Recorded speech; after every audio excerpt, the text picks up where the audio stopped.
asxaabay waxa jiray nin ganacsada ayaa jiray beri kamida kaasoo badda ku safrayay laakiin safarkiisa soo guudi jira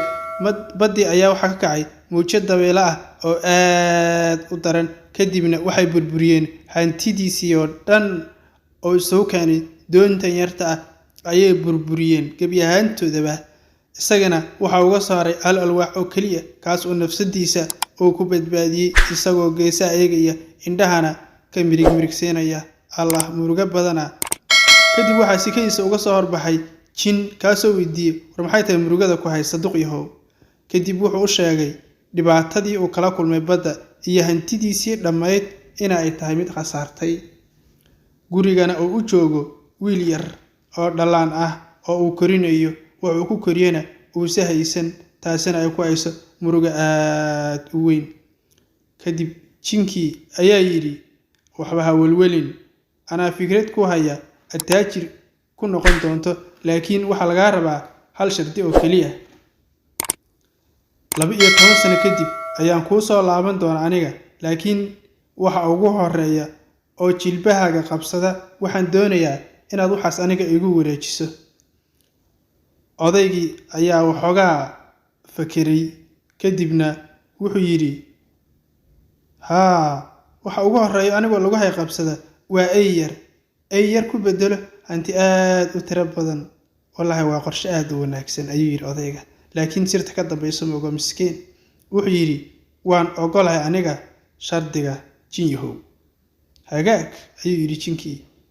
12 sano kadib ayaa noo balana kadib guriga ayuu aaday waxa soo dhaway markii ugu horeysana wuxuu noqday wiilkiisa yarka ahaa kaasoo aad u murugooday aan kana fiirsan shardiga uu la galiyay jinkuna balanta ayuu oofiyaa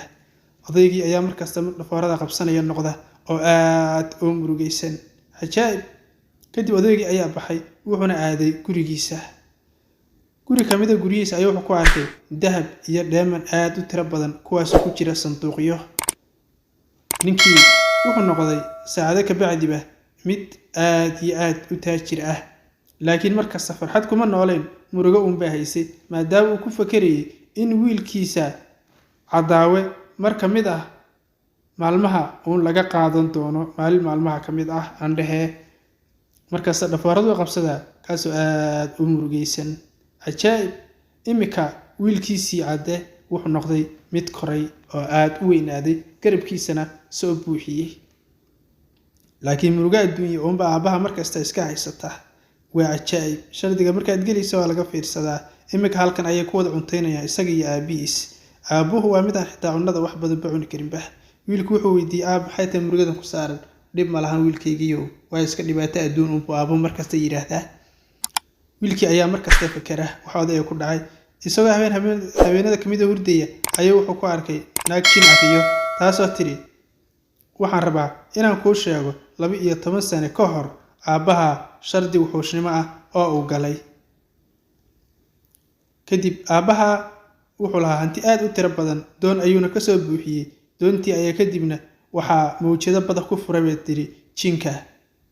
halkaas oo gabi ahaanba aabaha uu noqday mid gabi ahaantiisaba khasaaray hantidiisii dhanna mid ugama hadhin bay tiri saas ayay u sheegtay wiilkii aad ayuu hadana u sii murugooday murugtii ayaa ku badatay wuxuu yiri marwa ii sheeg si aan aabahay uga badbaadiyo jiniga anigana aan iskaga badbaadiyo intay xogaa yara fakartay bay tiri ayay u sheegtay arrinka kadibna aabiis ayaa wuxuu yiri wiilkaygiiyo arrin wuxuushnimo ayaan sameeyay 12 sano ka hor waxaanan jin kula shardiyay inaad adigu markaad weynaato aan ku siiyo odaygii aabihi ayaa soo raacay xilligii balanta ayaa la gaaray markay imaadeen jasiiradii yarta ahaydna ama xeebta markay imaadeen ayuu wiilku wuxuu ku wareejiyay aabihiis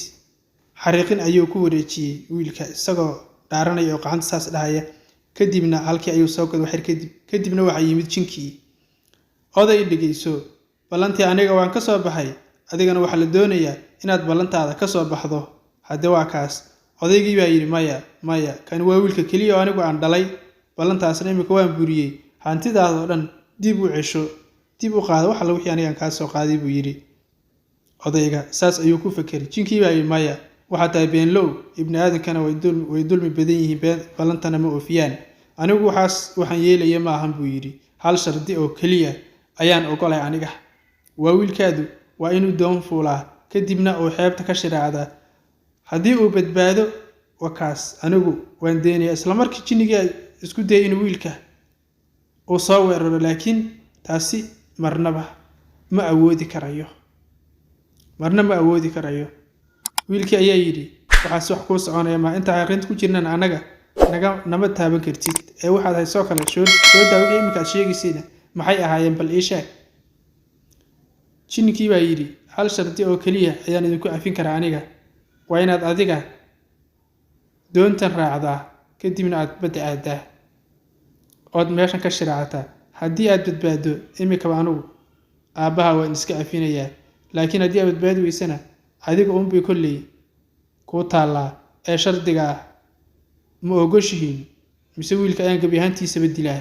odayga ayaa xoogaa fakeray yidhi aabe iska ogolow buu yidhi wiilka kadib aabbihii ayaa doon ku riixay wiilkiisina halkaas ayuu gebi ahaantiisaba ka shiraacday jinkiyaa madax kilkile soo qosliyaasu yidhi aabbahan hadda ka hor anugu hanti la-aan dhigan doon la gediya adimaan kuu dahaya kadibna mawjidihii badda ayuu ku kiciyey wiilkii kadibna halkaas ay wiilkii doontii kula gadoontay aabbihii ayaa aada u murugooday kaas oo dhacaya oday waxba ha murugoonin adaa kasbaday ayuu yidhi jinkii kadib wiilkii in loo raadiyo ayuu odaygu dalbaday laakiin gebi ahaanba waa la waayey baddii ayaa waxay ka tuftay meel jasiirad ah oo qasri ku yaallo wiilkii ayaa yidhi waa inaan qasrigaas galaa oon cunto iyo biyo weydiistaa kadib cuntadii iyo biyo ayuu weydiistay qasriga wixii joogay isagoo caloosha aad u xanuunayso kadibna wuxuu isku dayayaa inuu qasrigan aadka u quruxda badan leh inuu galo kadibna qasrigii ayuu soo galay cunno ayaa miis ku diyaarsan wax kale oo jooga ama caradana wax ka shanqarayana maba jiraan gebi ahaanta isagu meelaha ayuu dadayay laakiin baahi xun ayaa ku dhegan miskiinka kadib wuxuu bilaabay inuu cunnadii midhmidh u cuno kadib markii uu caloosha ka ceshaday ileen bili-aadamku waa dhib badan yihiin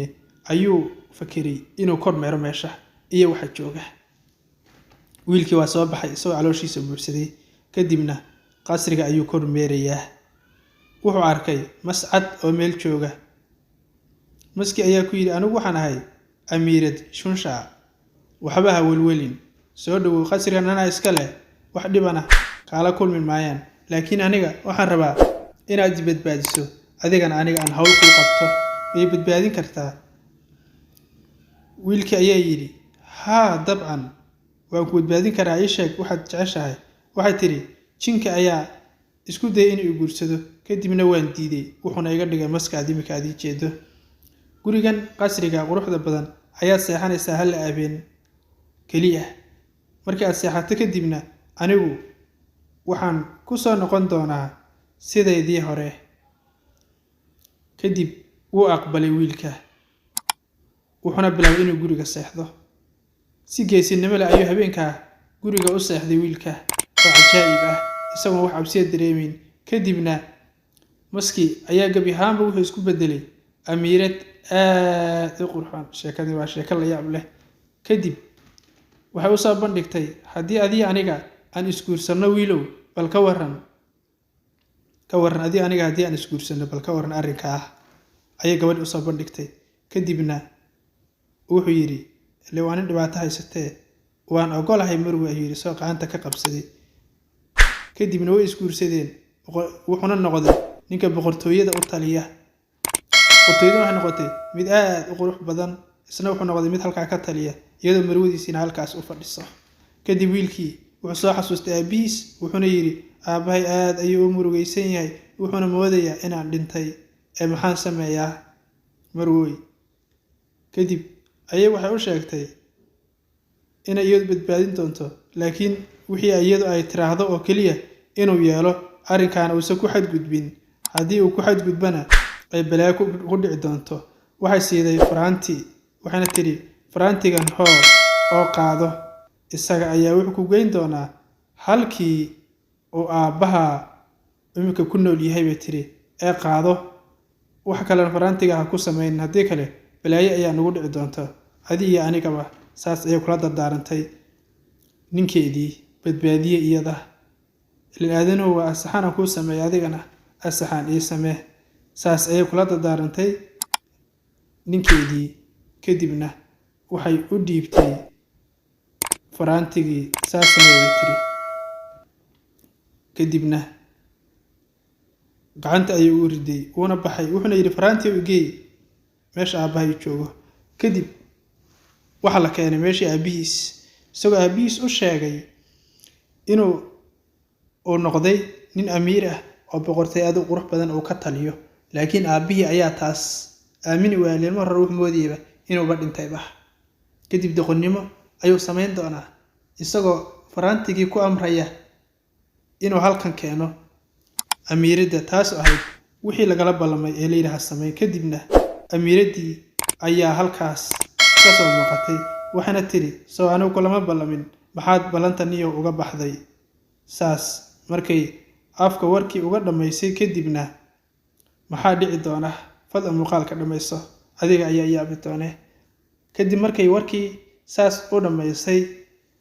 ayaa waxa timid duufaan aad u daran taas oo labadoodii bay halka ka gantay hal kadib odayg bas uu soo xaray taas oo mid meel ka tuurtay boqortooyadiina waxay noqotay meel duur ah mid ku taala ayay ka riday gabadhii halka ay wiilkii cadana ay ka riday meel lama degaan ah oo saxara ah kadib uu yaabay si uu badbaadiyo xaaskiisa ayuu soo baxay kadibna meel yar oo tuulo ayuu arkay niman ku sheekaysanaya oo isla murmaya aad ayuu nimankii ugu soo dhawaaday isagoo la yaaban nimankan afartan oday meesha ay ku murmayaan aad ayuu ula yaabay saddexda oday maxay meesha ugu hayaan kadibna uu u soo dhawaaday oo la hadlay yiri war maxay idin ka khaldan saddexdiina odayo waxay dhaheen niyow hantidan ayaan soo helnay saaxiibkeenu kadibna inaanu hantidan qaybsano ayaanu doonaynaa hantidan noomana qaybsanto oday baa hadlay wuxuu yiri tani waa koofi aan la arkayn kaba duulaya iyo dhalo xabsi ahaan wax loogu xiri karo wiilkii ayaa yiri allah tani waa qorshe fiican waana sixir waxaana ku badbaadin karaa xaaskayga qaaliga ayuu ku fakiray kadib qorshe ayuu isaguna la imaan doonaa wiilka waa mid aad u aqli badan qorshe ayuu imika isagoo la yimid wuxuu yiri hantidan hanti ka fiican ayaan aniguna imika haystaa bal ka warrama waxay dhaheen bal natus hantida sheegisaniyo nin fiican baaba tahay kadib wuxuu la soo baxay miro mucjiso ah kaasoo halkii xabo oo dhulka lagu ridaba oo dhalayo geed dhalaya dahab iyo macdan aad ayay ugu farxeen nimankii wuxuuna yiri tan ayaan imika idin siinayaa bedelkeeda idinkuna waa inaad alaabtan isiidaan hooya oo qaata kadibna qaybsan nimankii ayaa odayaashii ayaa madaxa luuxay kadibna way qaateen oo halkaas ayay ku qaybsadeen kadibna warsame ayaa wuxuu qaatay kabihiisii isagoo halkaas isla markiiba ka duulay aad ayuu u duulay isla markiiba markuu degay kadib ayuu wuxuu arkay habar waayeel ah wuxuuna ka dalbaday inay cunto iyo biyo siiso markasta boqorkan waa mid isagu iska gaajoon maamadii ayaa ka aqbashay duqd ahayd soo baxbay tiri kadibna way israaceen iyo halka cunidii ku cunaya halka maxaa ka dhici doona waa muujiso kale iyaduna ayaa isla markiiba waxay isku bedeshay duqdii gabadhii hadda ka hor uu ku riyoon jiray ee caawin jirtay waxayna tiri imika halkan anigu waxaan u joogaa wiilyahow inaan ku caawiyo ayaan halkan imika anigu aan u joogaa halka xaaska ay joogtana imika waa tegi karaysa adiga ayay u sheegtay kaas oo mar kale isaguna aad u sii farxay waxayna u sheegtay kabahan uu wato ee duulaya hadduu adeegsado isla markaasba inay kabahaasu ay geyn karayaan halka xaaskiisu ay ku noolayd ayay u sheegtay isla markiiba kabihii ayuu adeegsaday wuuna duulay wuxuuna tegay meeshii boqortooyada loo raray ayuu tegay kadibna koofidii aan waxba aan laga arkayn ayuu gashaday kadibna uu soo baxay isagoo aad u faraxsan kadib halkan waxaa jooga jinkii oo doonaya inuu dhalan habaabiyo gabadha biyo sixirana uu siiyo si degdeg ah ayuu warsame ama cadde u soo geli doona halkan kadibna wuuba dhirbaaxay ninkii isla markiiba isagoo la hadlaya oo yiri waryaa jinyahow aabbahay ayaa hadda ka hor iga fogeysay xaaskaygiina waad iga qaadatay oo adigu kaale aqli badnidaaniyaho